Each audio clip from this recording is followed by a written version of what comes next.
En regardant la globalité de la production photographique, on peut s'apercevoir que les photographies en noir et blanc sont plus souvent considérées comme des photos d'art que les photos en couleur. C'est une idée que j'avais moi-même développée à travers d'autres épisodes, celle que le noir et blanc permet de rendre abstrait une scène réelle. Helmut Newton, par exemple, explique qu'il préfère utiliser le noir et blanc quand il prend une photo de nu afin d'éviter qu'elle ne soit trop érotique. C'est un peu la même idée avec Mapplethorpe, qui utilise le noir et blanc pour photographier les corps. La chair privée de sa couleur devient un volume abstrait plus ou moins révélé par la lumière. Salut, c'est Hubert. Aujourd'hui, on va parler d'un magazine tenu par un artiste et un photographe. Toilet Paper. Toilet Paper est un magazine tenu par le photographe Pier Paolo Ferrari et l'artiste Maurizio Cattelan. Je ne sais pas si le nom de Maurizio Cattelan vous dit quelque chose, mais c'est un des artistes contemporains que j'estime le plus. Je développe un peu. Maurizio Cattelan est un artiste italien né en 1960 à Padoue. Alors qu'il est issu d'un milieu populaire, il commence au début des années 80 à fabriquer de petits meubles. Grâce à son sens inné des affaires, il commence au début des années 90 à créer toutes sortes d'œuvres en collaboration avec des artistes et des artisans. Il ne fabrique alors presque plus rien de ses mains. En 2012, le musée Guggenheim de New York, celui qu'on voit au début de Men in Black, crée une rétrospective sur l'ensemble du travail de Cattelan.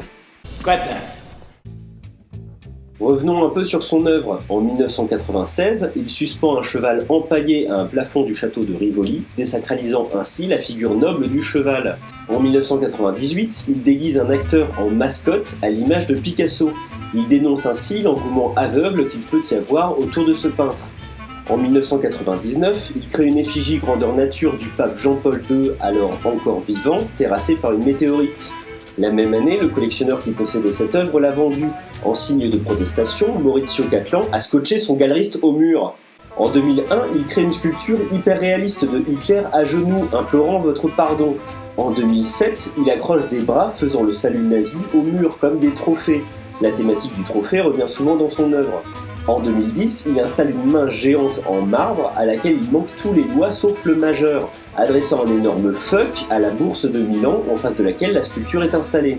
En 2013, il accroche cette fois des chevaux, la tête encastrée dans le mur. Il nous laisse imaginer ce qui se cache derrière les murs où sont accrochés les véritables trophées. Ce mec est taré, mais j'adore ce qu'il fait, son œuvre est pleine de petites blagues dont il faut comprendre le sens afin de les apprécier. Il s'oppose de cette manière à l'image souvent trop sérieuse des artistes contemporains. Maintenant, c'est aussi un problème, en cela que pour les gens souvent, dès qu'il y a de l'humour dans l'art, ils ont l'impression qu'on se fout de leur gueule ou que c'est de l'imposture. Il me semble que Maurizio Cattelan ne se fout pas de notre gueule. Il cherche au contraire à rire avec nous des puissants en cherchant à détourner leur code. C'est donc en 2010 que paraît le premier numéro du biannuel Toilet Paper que Maurizio Cattelan crée avec son ami Pier Paolo Ferrari. Le but cette fois est de détourner les codes de la publicité de manière à créer des images chocs. Ainsi, l'ambiance est incroyablement colorée. Chaque image captive l'œil simplement grâce aux couleurs utilisées pour les fonds ou pour les objets. Pour cela, les scènes sont inondées d'une lumière très uniforme et très neutre, révélant les juxtapositions de teintes complémentaires ou les tons sur tons. Le résultat que ce processus produit rappelle les images publicitaires des années 30 à 60. Les mises en scène sont elles-mêmes absurdes. Cependant, on peut en dégager des thèmes récurrents. La nourriture est souvent utilisée en abondance jusqu'à en devenir écœurante, les protagonistes croulant sous celle-ci.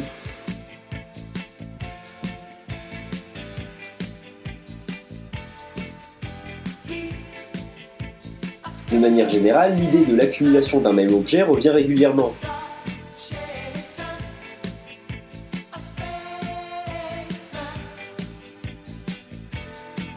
Le deuxième thème récurrent est celui des animaux. Même si la plupart sont empaillés, certains d'entre eux sont vivants.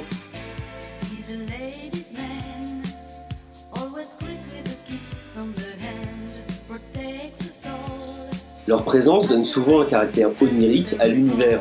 Je ne sais pas pour vous, mais personnellement, voir des corbeaux sur des photos, ça me rappelle Hitchcock. La majorité des images ne subissent pas de Photoshop, mis à part pour le contraste. Leur idée est d'en faire un maximum pendant la mise en scène, de manière à créer une proximité un peu gênante entre l'image et le spectateur. Lorsqu'ils utilisent un post-traitement, il s'agit essentiellement de collage, un outil cher au pop art. En tous les cas, le post-traitement est toujours ostensiblement visible.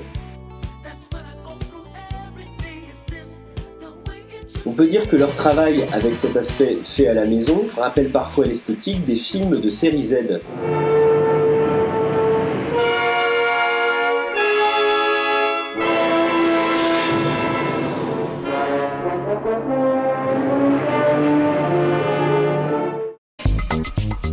En plus des photos, Toilet Paper produit également des vidéos très courtes sur YouTube. Cependant, cet aspect de leur travail me paraît moins intéressant, donc je ne développe pas plus que ça, vous saurez que ça existe. Mais bizarrement, je trouve que voir une vidéo comme ça, c'est beaucoup moins drôle que de voir les photos. Tout d'un coup, leur travail semble très prétentieux. Bon, après ça, ils ont produit un clip de Cassius cette année, ça rejoint un peu plus leur univers, avec encore une fois ce côté série Z. Petite production avec un enthousiasme démesuré.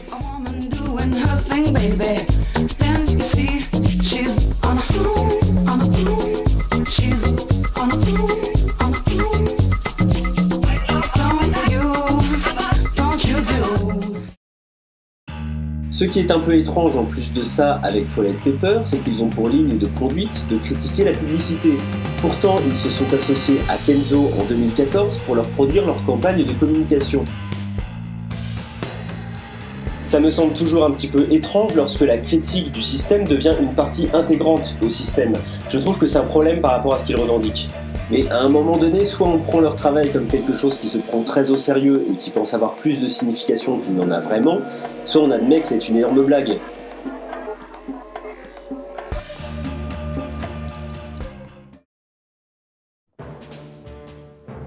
Si on veut tirer une filiation de ce genre de travaux dans l'histoire de l'art, on peut parler du dadaïsme. Ce mouvement artistique datant de la Première Guerre mondiale avait pour objectif de briser les codes de la représentation classique avec un esprit caustique et extravagant. Leur recherche était celle de la liberté du langage afin de faire réfléchir sur les fondements de la société. Parmi les artistes de ce mouvement, on peut parler de Marcel Duchamp, considéré par certains comme l'un des plus grands artistes du XXe siècle, et par d'autres comme celui qui a ouvert la porte du n'importe quoi dans l'art. Il est notamment connu pour la création du ready-made, il s'agit d'objets du quotidien qui ne sont pas fabriqués par l'artiste, dont l'intérêt repose sur le titre de l'œuvre et la manière dont celle-ci est exposée. Ainsi, on peut voir une pelle accrochée en hauteur comme une épée de Damoclès qui se nomme « En prévision d'un bras cassé », ou encore un urinoir retourné nommé Fontaine. Marcel Duchamp a également produit une reproduction de la Joconde en lui ajoutant une moustache et un bouc et en la nommant avec les lettres L-H-O-O-Q. Voilà, le plus grand artiste du XXe siècle est L-H-O-O-Q. Bravo. Pour l'artiste, l'intérêt de son œuvre n'est pas dans ce qu'elle représente, mais dans ce qu'elle déclenche en termes d'imaginaire chez le spectateur.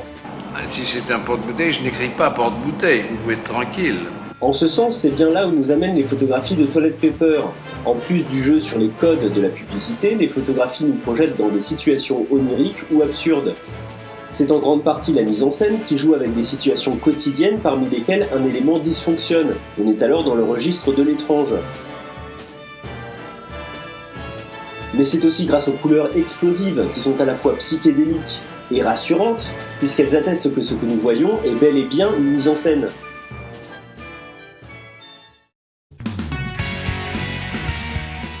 Les photos de Toilet Paper sont ainsi terriblement inspirantes. Il y a chez eux une certaine liberté de ton par rapport aux idées qu'ils peuvent avoir. Alors, certaines sont meilleures que d'autres, cependant le fait d'utiliser invariablement des couleurs vives permet de créer un univers cohérent.